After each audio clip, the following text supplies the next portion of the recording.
Praise the Lord everyone. सबको जय मसीह की। मैं बिलीव करती हूँ आप सभी ब्लेस्ड होंगे, आपके घराने, आपके लोग, आप ब्लेस्ड होंगे खुदावन के सामर्थी नाम के द्वारा। आओ मैं आप सभी के लिए उस सामर्थ से भरे और इस पवित्र वचन को पढ़ती हूँ, जो वचन हमें परमेश्वर के दास अपोस्टल अंकुर यूसुफ नरूला जी द्वारा और परमेश्वर की दासी पास्टर सोनिया यूसुफ नरूला जी द्वारा दिया जाता है। आओ मैं उस वचन को पढ़ती हूँ। जीवित विश्वासी, जैसे कि पवित्र बाइबल भजन संहिता 112 आयत की 7 से 8 आयत में लिखा है, वह बुरे समाचार से नहीं डरता, उसका हृदय यहोवा पर भरोसा रखने से स्थिर रहता है। उसका हृदय संभला हुआ है, इसीलिए वह न डरेगा, वरन अपने द्रोहियों पर दृष्टि करके संतुष्ट होगा। आमीन आमीन। मेरे प्रियो, बाइबल में लिखा है कि वह बुरे समाचार से नहीं डरता, उसका हृदय संभल चुका है, इसीलिए वह नहीं डरेगा, बल्कि अपने शत्रुओं पर दृष्टि करके संतुष्ट होगा। अगर आप जीवित विश्वासी हैं तो आपके दुश्मन ज़रूर होंगे और कोई भी आपके बारे में बुरा ना बोले। उसका एक ही तरीका है, कुछ मत करो, आराम से बैठे रहो और ऐसे रहो कि आपको कुछ नहीं पता। जैसे एक मरे हुए व्यक्ति को कुछ नहीं पता होता और आपको इस तरह देखकर कोई भी आपसे कुछ नहीं बोलेगा। बाइबल में पढ़ें तो लिखा है कि अगर परमेश्वर ने आपको दाऊद की तरह एक बुलाहट के तहत बुलाया है, तो आप अपने शत्रुओं पर दृष्टि करेंगे और संतुष्ट होंगे।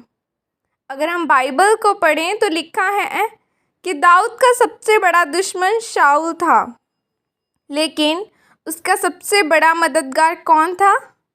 दाऊद का सबसे बड़ा मददगार शाऊल ही का अपना बेटा योनातन था। अगर दाऊद के पास योनातन न आता तो दाऊद को कुछ गहरी बातें न पता चलती और वह मारा जाता। याद रखें, अगर परमेश्वर ने आपको किसी खास काम के लिए भेजा है तो आपके रास्ते में शाऊल भी आएगा और योनातन भी आएगा। अगर आज हम सोचें कि परमेश्वर दाऊद के साथ तो उसको योनातन की ज़रूरत क्यों पड़ी, लेकिन बाइबल बताती है कि जो कुछ शाऊल दाऊद की हानि के बारे में सोचता था, तो योनातन सब बातें दाऊद को बताता था।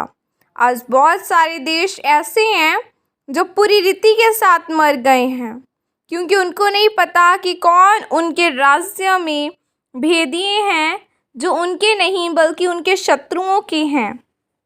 अगर आप एक जीवित विश्वासी हैं तो परमेश्वर आपके ऊपर भेदियों को जाहिर करेगा। याद रखें, आप वह मसीही ना बने जो आराम से चल रहा है।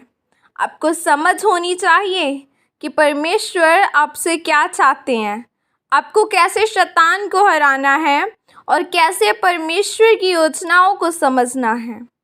एक बार परमेश्वर ने मुझ पर जाहिर किया कि कुछ लोगों की ज़िंदगी में परमेश्वर की योजना है कि वह करोड़पति होंगे, कुछ कंपनी के मालिक होंगे, लेकिन अभी तक वह उसी जगह पर हैं, क्योंकि वह जीवित विश्वासी नहीं है। इसीलिए आज बहुत सारे लोग ऐसे हैं जो अपनी ज़िंदगी में हारे हुए हैं, उनका यहोवा पर भरोसा ही नहीं है। उनके ऊपर कोई मुसीबत आती है तो वह डर जाते हैं, इसीलिए उनके जीवन में कोई आशीष नज़र नहीं आती। मेरे प्रियो, अगर आज आप चाहते हैं कि आप भी बुरे समाचार से न डरें और आप एक स्थान पर खड़े रहें, तो आपका हृदय संभला हुआ होना चाहिए, ताकि आप अपने शत्रुओं पर दृष्टि करके संतुष्ट हो सकें। आपको हमेशा यहोवा पर भरोसा रखना है और याद रखना है कि परमेश्वर ने मुझे एक खास काम के लिए बुलाया है, और उस काम को करने के लिए आपको परमेश्वर की योजना को समझना पड़ेगा। उस योजना को समझने का एक ही तरीका है कि आप जीवित विश्वासी बने और बिना डरे चुपचाप एक स्थान पर बैठे रहें, तो एक दिन परमेश्वर आपको आपके शत्रुओं के सामने ऊंचा करेगा। आमीन। और यह अंगीकार आपकी तरफ से किया जाए। सर्वशक्तिमान परमेश्वर इस वचन के लिए पिता मैं आपका धन्यवाद करती हूँ और मैं अंगीकार करती हूँ कि मैं कभी भी बुरे समाचार से नहीं डरूंगी और यहोवा पर भरोसा रखूंगी, ताकि मैं अपने शत्रुओं पर दृष्टि करके संतुष्ट रहूं। प्रभु यीशु मसीह के सामर्थ्य असामर्थ्य नाम में मांगती हूँ, आमीन आमीन। God bless you all. खुदावन आप सबको आशीषित करे, अपनी मुसीबत में अपनी परीक्षा में अड़े और खड़े रहें।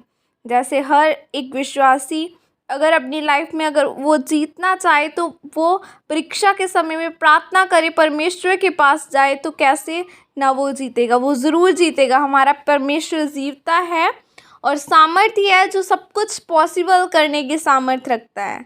मुर्दे लोग होते हैं जो इम्पॉसिबल काम को पॉसिबल नहीं कर सकते। हालेलुया। हमारा परमेश्वर ऐसा है, जीवता है, वो इम्पॉसिबल को पॉसिबल करने की सामर्थ्य रखता है और पॉसिबल करता भी है। God bless you all. Praise the Lord.